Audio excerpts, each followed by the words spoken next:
Hi friends, ഡൽഹിയിൽ വന്നതിന് ശേഷമുള്ള പുതിയ വ്ളോഗ്സ് ഒന്നും കാണുന്നില്ലല്ലോ എന്ന് ചോദിച്ചവരോടാണ്. നല്ല തിരക്കായിരുന്നു ഗൈസ്. വന്നിറങ്ങിയത് മാത്രമേ എനിക്ക് ഓർമ്മയുള്ളൂ. 2 ദിവസമൊക്കെ എങ്ങനെ പോയെന്ന് ഞാൻ തന്നെ അറിഞ്ഞില്ല. ഞങ്ങൾ ഇപ്പം നിൽക്കുന്നത് നമ്മുടെ ഓൾഡ് ഡൽഹിയിലുള്ള കശ്മീരി ഗേറ്റിലാണ് കേട്ടോ. നമ്മളൊരു പുതിയ യാത്രയ്ക്ക് തുടക്കം കുറിക്കുകയാണ്. എങ്ങോട്ടേക്കാണ് പോകുന്നതും സസ്പെൻസ് ആയിട്ടിരിക്കട്ടെ. കാരണം ലാസ്റ്റ് ടൈം ഞാൻ ഡൽഹിയിൽ വരുന്നതൊക്കെ സസ്പെൻസ് ആക്കി വെച്ചിട്ട് വ്ളോഗ് എടുക്കാന്നൊക്കെ വിചാരിച്ചു. പക്ഷെ അതെല്ലാം പോയി. അതുകൊണ്ട് ഇത് ഞാൻ കുറച്ച് നേരത്തേക്ക് സസ്പെൻസ് ആക്കി വെക്കുകയാണ് കേട്ടോ.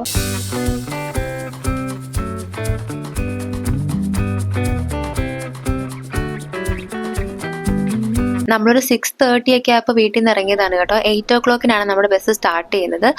വിന്റർ ടൈം ആയതുകൊണ്ടാണ് തോന്നുന്നു 5:30 ഒക്കെ ആകുമ്പോൾ തന്നെ ഇവിടെ ഏകദേശം ഇരുട്ടി തുടങ്ങും. ഇവിടെ ഇപ്പോൾ നമ്മൾ പോകുന്ന ബസ്സിന്റെ ആൾക്കാർ വന്നിട്ട് നമുക്ക് ഓരോ ബാക്ക് ടാഗ്സ് ഒക്കെ തരുവാണ് കേട്ടോ.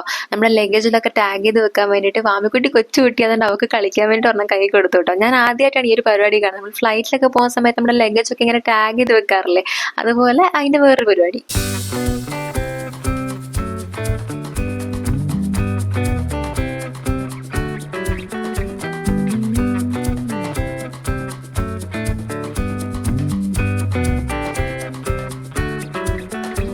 വാമിക്കുട്ടി നോക്കിയപ്പോൾ ആളുടെ ബാഗിൽ മാത്രം അവർ ടാഗ് ചെയ്ത് കൊടുക്കുന്നില്ല കേട്ടോ. അതിന്റെ ദേഷ്യമാണ് ആ മുഖത്ത് കാണുന്നത്.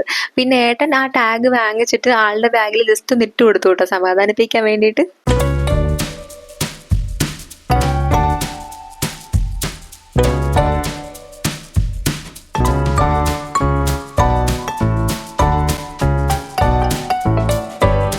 ഇവിടെ ഇപ്പൊ അത്യാവശ്യം നല്ല തണുപ്പ് സ്റ്റാർട്ട് ചെയ്തിട്ടുണ്ട് കേട്ടോ. പക്ഷെ ഏട്ടൻ പറയുന്ന അത്ര വലിയ തണുപ്പൊന്നും ഇല്ലെന്നാണ്. പക്ഷെ എനിക്ക് ഇത് തന്നെ വലിയ തണുപ്പാണ് കേട്ടോ. വാമിക്കുട്ടി ആണെങ്കിൽ തന്നെ ഡ്രസ്സ് ചെയ്യാൻ നേരം ഞാൻ ഈ ജാക്കറ്റ് ഒക്കെ എടുത്തുകൊണ്ട് ചെല്ലുമ്പോൾ എനിക്ക് ജാക്കറ്റ് ഒന്നും വേണ്ട, എനിക്ക് ചൂടെടുക്കുമെന്ന് പറഞ്ഞ് ബഹളമാണ്. ഞാൻ പിന്നെ ബസ്സിൽ കയറി ഉടനെ തന്നെ ജാക്കറ്റ് മാറ്റി കൊടുക്കാന്നൊക്കെ പറഞ്ഞ് വാക്ക് കൊടുത്തിട്ടാണ് ആള് ജാക്കറ്റ് ഇടാൻ സമ്മതിച്ചത്. സോ ഡൽഹിയിലെ തണുപ്പൊന്നും വാമിക്കുട്ടിക്ക് വലിയ പ്രശ്നമില്ലാന്ന് എനിക്ക് മനസ്സിലായി കേട്ടോ. പക്ഷെ ഞാൻ തന്നെ വിന്റർ ക്ലോത്തുകളുടെ ഒരു വലിയ കളക്ഷൻ ഇപ്പൊ തന്നെ എന്റെ ദേഹത്തുണ്ട് ഗൈസ്. ആ കുട്ടി ബാഗ് ഒന്ന് കയ്യിലെടുക്കാൻ പറഞ്ഞാണ് കേട്ടോ. എന്റെ കയ്യിൽ ഇത് ഇരിക്കുകയല്ലേ എന്ന് എന്തൊക്കെ കേൾക്കണം.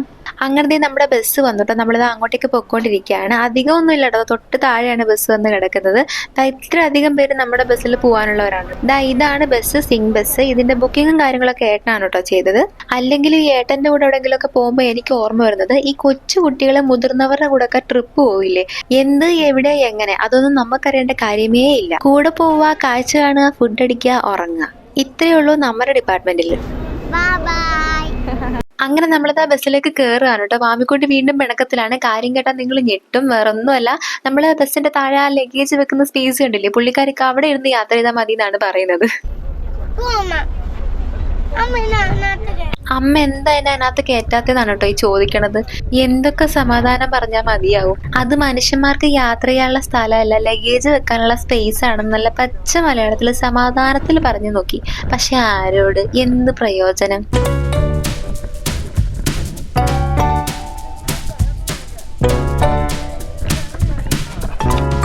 ബസ് എടുത്ത് കുറച്ച് കഴിഞ്ഞപ്പോഴത്തേക്ക് ആൾ ഉറങ്ങിപ്പോയിട്ടോ. അതുകൊണ്ട് മാത്രം താൽക്കാലികമായിട്ട് ഈ പ്രശ്നത്തിൽ നിന്ന് ഞാൻ രക്ഷപ്പെട്ടിരിക്കുകയാണ്.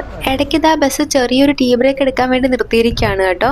ഇപ്പോൾ ഒരു 11:30 ഒക്കെ ആയിട്ടുണ്ട്.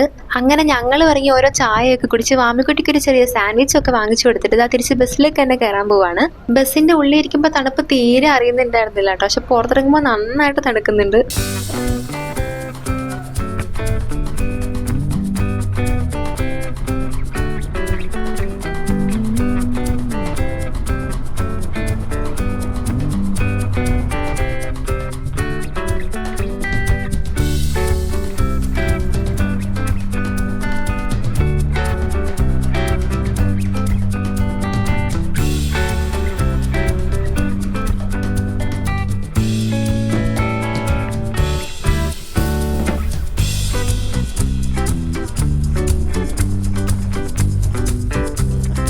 അങ്ങനെ ഒരു 4:30 ഒക്കെ ആയപ്പോൾ വീണ്ടും അടുത്ത ടീ ബ്രേക്ക് വന്നു കേട്ടോ. നമ്മൾ വാമിക്കുട്ടിയെ കൊണ്ട് പുറത്തിറങ്ങി. പക്ഷെ ഇത്തവണ ഒരു അബദ്ധം പറ്റിട്ടോ. നമ്മൾ വന്നിറങ്ങിയ കടയിൽ നല്ല സുലഭമായിട്ട് ലേസും കുറുക്കുറയൊക്കെ ഉണ്ടായിരുന്നു കേട്ടോ.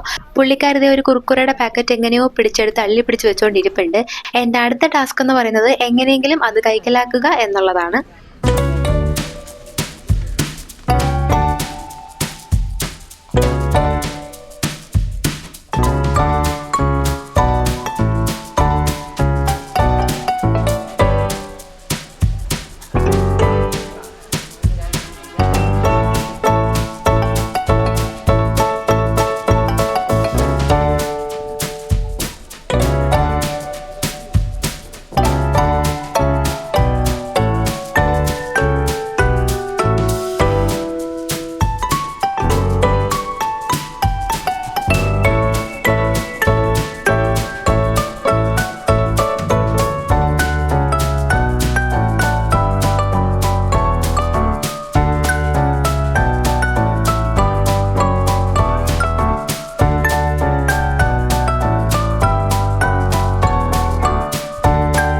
കുർക്കുറെ തൂക്കുന്നതിൽ ഞാൻ ഏതാണ്ട് പരാജയപ്പെട്ടു ഗേസ്. രാവിലെ കൊടുക്കാം അമ്മ വെച്ചേക്കാന്നൊക്കെ പറഞ്ഞു നോക്കി. പക്ഷെ ആക്കെന്റെ ഭയങ്കര വിശ്വാസമായതുകൊണ്ട് ആളുടെ കസ്റ്റഡി തന്നെ വെച്ചിട്ട് കിടന്ന് ഉറങ്ങാൻ പോയിരിക്കുകയാണ് ഗേസ്. അപ്പൊ ഞാനും കിടന്ന് ഉറങ്ങാൻ പോവാണ്. നമ്മുടെ ഡെസ്റ്റിനേഷൻ എത്താൻ ഇനി ഏതാനും കുറച്ച് മണിക്കൂറുകൾ മാത്രമേ ബാക്കിയുള്ളൂ. അപ്പൊ സസ്പെൻസ് ഒക്കെ പൊളിക്കാൻ വേണ്ടി നമുക്ക് അടുത്ത വ്ലോഗിൽ കാണാം. അതുവരെ ബൈ.